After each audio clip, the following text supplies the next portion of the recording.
Madame Henry, vous êtes candidate à l'élection municipale ce dimanche 23 mars pour le premier tour. Donner un nouveau souffle à Vernouillet, concrètement, ça veut dire quoi? Eh ben, c'est redonner de l'espoir aux Vernolitains qui n'en ont plus malheureusement depuis longtemps. Redynamiser cette ville qui ne croit plus en rien. Et j'espère leur apporter justement tout ce qui manque aujourd'hui, de la vitalité, de la joie, de l'envie de reconstruire Vernouillet. Alors Philippe Vigier, qui vous a précédé au discours, disait de vous que vous portiez une politique familiale ambitieuse. Quel projet avez-vous pour les Vernolitains ?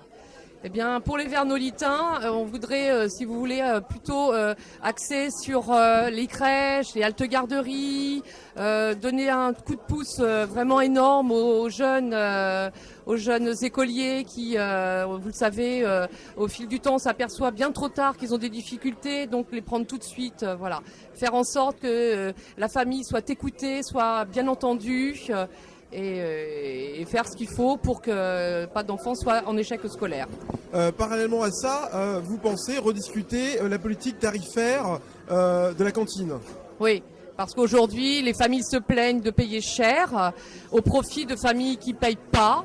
Donc moi, je voudrais rétablir l'équilibre de façon à ce que les familles qui sont de revenus modestes puissent aussi mettre leurs enfants à la cantine tout en ne payant pas pour les autres. Pareil pour les transports scolaires. Le transport, c'est pareil, c'est trop cher.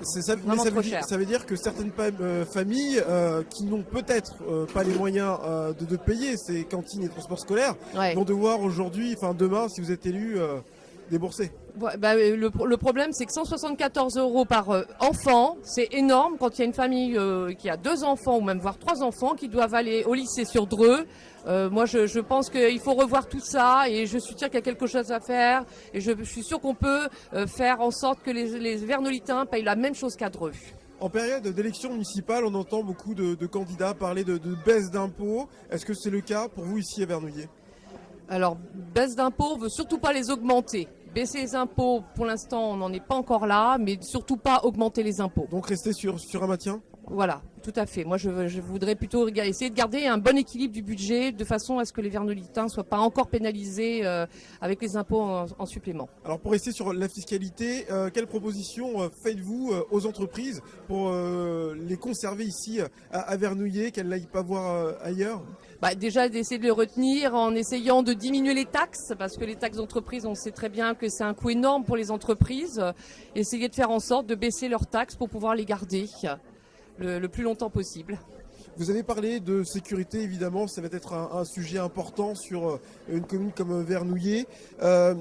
Plus de policiers. Oui. C'est ce que vous pensez Tout à fait. Aujourd'hui, pour une ville de 12 000 habitants, ils sont que 4 sur le terrain. Et ils ne peuvent pas couvrir tout Vernouillet en une fois. On sait que Vernouillet représente un peu un haricot et ils ne peuvent pas être partout à la fois. Il faut vraiment doubler ce chiffre. Il y a quand même un peu de délinquance, donc il faut quand même pallier à tout ça. Et selon vous, les policiers municipaux ne sont pas équipés? Vous parlez non, quoi? pas du tout. Non, pas du vous tout. Parlez d'armes à feu pour les policiers Non, municipaux? non, pas forcément, mais ne serait-ce qu'une paire de menottes, un gilet pare-balles. Ils se baladent aujourd'hui sans rien, un peu comme des gardes champêtres. D'accord. Donc il faut revoir tout ça. Reprise de cœur de ville, là on va parler d'urbanisme. Vous avez un projet de cœur de ville, c'est quoi exactement? Alors le cœur de ville, c'est en fait, si vous voulez, au niveau de la mairie, on voudrait recréer quelque chose de plutôt convivial, avec déployer des petits magasins, de façon à ce que les Vernolitains ils aient l'impression de venir faire quelques courses dans leur centre-ville. Il n'y a pas de centre-ville en fait. Et les centres-villes, si on veut, c'est un petit peu partout, mais nulle part. Donc nous, on voudrait recréer un cœur de ville pour que les Vernolitains aient l'impression d'être comme à Dreux, un petit cœur de ville. Réhabilitation des quartiers, ça veut dire quoi? Alors réhabilitation, c'est un grand mot, parce que il y a donc un coin sur Vernouillet qui s'appelle La Tabellione, qui est vraiment à refaire, délabré. Mais tout ça, ça va coûter de l'argent. Oui, qui va payer. Bien sûr, mais on va aller chercher des subventions, on va aller frapper aux portes, et s'il faut que j'y aille moi-même chercher ce qu'il faut, j'irai. Il n'y a pas de souci. Je voudrais faire en sorte que les Vernolitains se plaisent à Vernouillet. Alors, j'ai une petite question à l'assistante maternelle que vous êtes, la candidate pour la première fois à une élection municipale. Alors, vous êtes soutenue par les députés Philippe Vigier, Olivier Marleix, par peut-être à nouveau le maire de Dreux, Gérard Armel. À côté de ces poids lourds de la politique, ne craignez-vous pas d'être mis sous tutelle de ces personnes?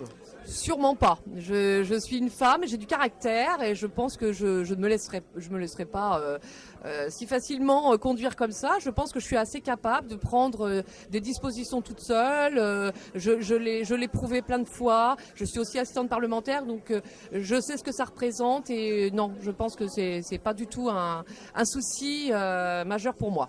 Enfin, pour terminer l'interview, des Vernolitains vous regardent, qu'avez-vous à leur dire?